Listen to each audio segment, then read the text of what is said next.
டிட்வா புயலால் புதுக்கோட்டை மாவட்டத்தில் தொடர்ந்து கனமழை பெய்து வருகிறது.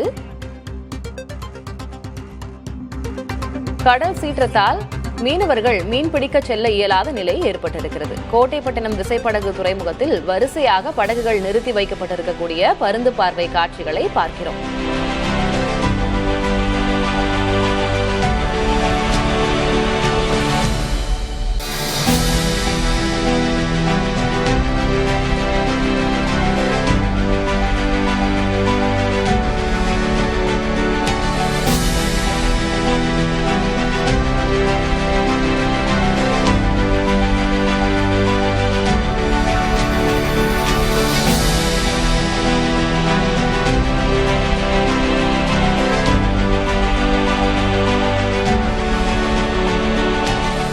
டிட்வா புயலால் புதுக்கோட்டை மாவட்டத்தில் கனமழை, கடல் சீற்றம் காரணமாக மீனவர்கள் மீன்பிடிக்க செல்லவில்லை. இந்நிலையில் படகுகளை அவர்கள் பாதுகாப்பாக கரையோரமாக நிறுத்தி வைத்திருக்கும் அந்த காட்சிகளை பார்க்கிறோம். கோட்டைப்பட்டினம் விசைப்படகு மீனவர்கள் தங்களது படகுகளை நிறுத்தி வைத்திருக்கிறார்கள். கூடுதல் விவரங்களை வழங்குவதற்காக செய்தியாளர் முத்துப்பழம்பதி இணைந்திருக்கிறார். முத்துப்பழம்பதி, மழையின் தாக்கம் என்னவாக இருக்கிறது அப்படின்னு நம்ம முன்னாடி நேரலையில பேசணும்.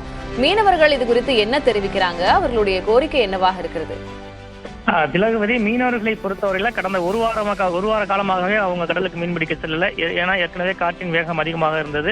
அதன் பின்பு டிட்வா புயலின் தாக்கம் உள்ளிட்ட காரணங்களால அவங்க மீன்பிடிக்க செல்லல. இப்போ புதுக்கோட்டை மாவட்டத்தை பொறுத்தவரையில ஏனாதி தொடங்கி கட்டுமாவடி வரையில 32 மீனவ கிராமங்கள் இருக்கு. இந்த மீனவ கிராமங்கள்ல நாட்டுப்புறத்தை பொறுத்தவரையில 2000க்கும் மேற்பட்ட நாட்டுப்புறம் இருக்கு. இப்போ நம்ம அந்த காட்சிகளை பார்க்கக்கூடிய இடம் கோட்டைப்பட்டினம் வந்து விசைப்படகு துறைமுகம். அந்த விசைப்படகு துறைமுகத்துல 200 விசைப்படகுகள் இருக்கு. இந்த 200 விசைப்படகுகளுமே அந்த கடல் ஓரத்தில் நங்கூரம் மட்டும் நிறுத்தி வச்சிருக்காங்க. அந்த காட்சிகள் தான் நம்ம பார்த்துட்டு இருக்கோம். இப்போ இந்த விசைப்படகு மீனவர்களை பொறுத்தவரை கிட்டத்தட்ட 2000 பேர் இருக்காங்க. இந்த 2000 பேருமே நாள்தோறும் இப்போ இந்த மழைக்காலம் என்பதால தொடர்ந்து கோட்டைப்பட்டினம் பகுதியில் கடந்த 2 நாட்களாகவே தொடர்ந்து மழை பெய்து வருகிறது. கோட்டைப்பட்டினம் மட்டும் இல்லாமல் கடலோர பகுதிகளான மணமேல்குடி, மீமிசல், ஜெகதாப்பட்டினம் உள்ளிட்ட பகுதிகளில் தொடர்ந்து மழை பெய்து வரக்கூடிய நிலையில இந்த விசைப்படகுகளை பாதுகாக்க வேண்டிய கட்டாயம் உங்களுக்கு இருக்கு. அதனால ஒவ்வொரு விசைப்படகு மீனவர்களும் அந்த கடலுக்கு வந்து நிறுத்தி வைக்கப்பட்டிருக்க அந்த விசைப்படகுகள் வந்து தேரும் மழை நீரை வந்து அப்புறப்படுத்தி வர்றாங்க.